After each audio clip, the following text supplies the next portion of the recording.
Good evening. We are minutes away from Week 8, also known as the regular season finale in Alaska high school football. A couple of games coming up at the top of the hour, including one right where I'm standing now. There are very few times in a person's life where you can honestly say it all comes down to right here, right now. And I mentioned 17 of the 20 from last year are back. The 3 who are not. Aaron Burmeister, third place last year.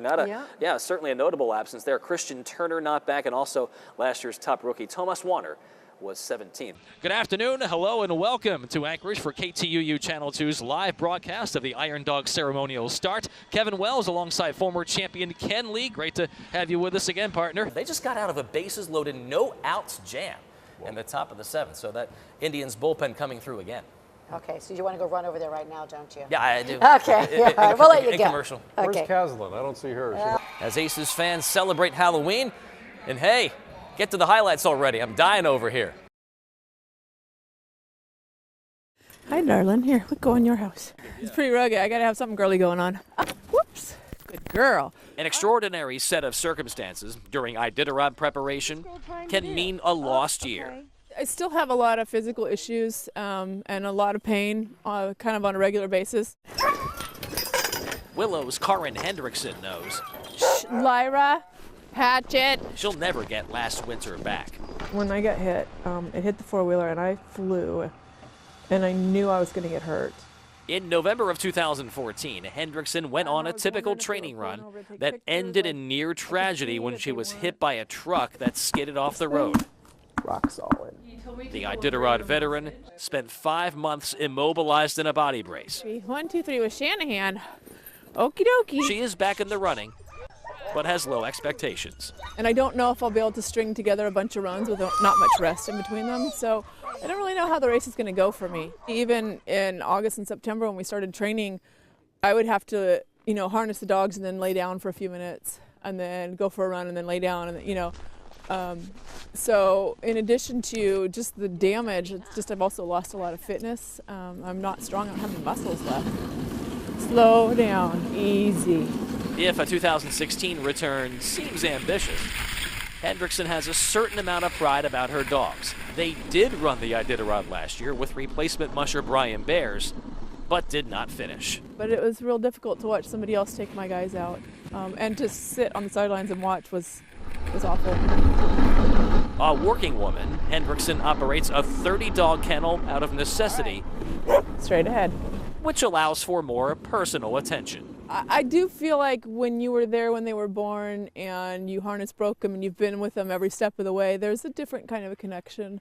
And there's also a little more responsiveness, like they really are tuned into me and I'm tuned into them. I know them so well. 7 girls. Hendrickson doesn't have the luxury of being selective, but fully admits her 16 finest will be carrying her to Nome. And then the other part goes over her head? In an attempt to finish for a 5th time. This year I'm really just focusing on, keeping it together and getting down the trail.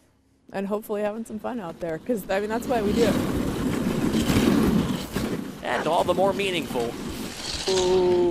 when a year-long goal is fulfilled. Okay, go ahead and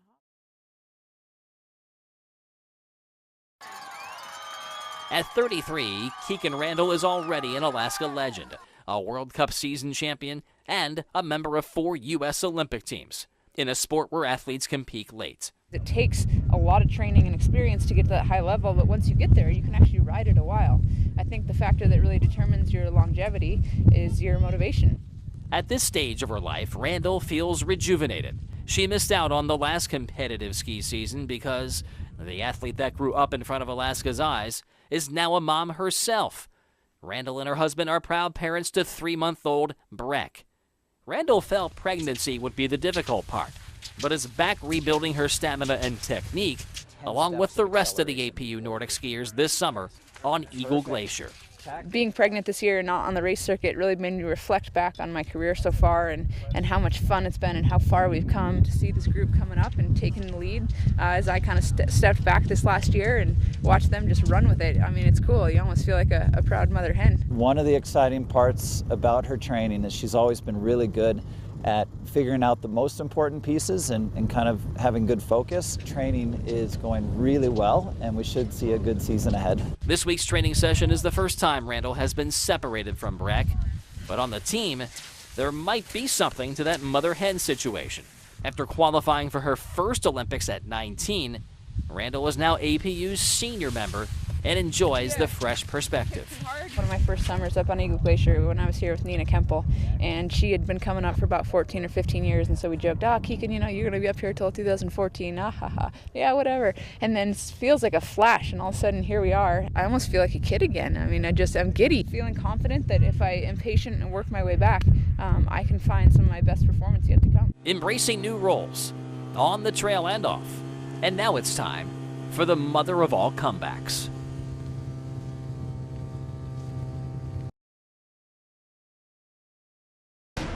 And now, from Alaska's sports leader, here's Kevin Wells. Doesn't have to be a conference game to be significant. 11 months ago, the Colony Knights won the Rail Bell Conference title, but their postseason was brief thanks to a home loss to Diamond in the large school quarterfinals. Tonight, the Knights wrapping up non-league action against those same Lakes, 2 top 5 teams. Scorching start to this one. First quarter, the Knights' Cade Havel is able. 7 yards the hard way, 7-0 Colony. Both teams actually score on their opening drives. Kyle Hendrickson throwing your way. Dylan Tufaga gets his mitts on it. 10 yards tied up, 14 all at the break. But the second half is all Colony. Havel, one of his 3 touchdowns, 20-14 Knights. They score 29 consecutive points, capped by Jake Hessinger's pick. First 6, Colony with a statement tonight, 43-14 winners. Energy and effort, that's simple, just energy and effort, and we executed and scored 29 unanswered points against the Anchorage team. Normally we'd showcase South in service in the leadoff spot, but the Wolverines and Cougars both coming off losses. Still pretty good CIC opener. First quarter, Xavier Harris from the 41. I saw a fella named Donovan McNabb at Syracuse once do a little something like this. I tell you, McNabb's got nothing on this. And the lean to boot, he's in. 7-0 Cougars after the first. Second quarter, Harris can throw too, finds Cyron Williams, 13-yard strike, 14-0 game. South down only a touchdown in the fourth.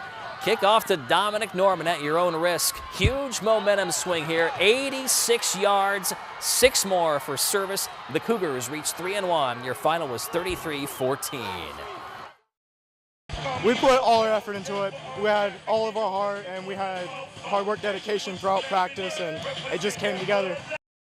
Around the state, a boatload of games tonight. Wasilla edges West Valley 36-28. Both of those teams 2-2. Palmer grabs its first win, prevailing 35-18 at Kodiak. First loss for the Bears. Kenai 25, Eagle River 7, the Cardinals' second straight win. Wild game in southeast Alaska. Thunder Mountain tops Ketchikan 21-0. This one actually halted in the second half due to mounting player injuries for the Kings. That one reportedly a forfeit, according to the Ketchikan Daily News. Houston rips Monroe 38-6. Nikiski evens its record, blanking Voznesenka 33-0. Showdown Saturday in Alaska features that enormous Soldotna East matchup.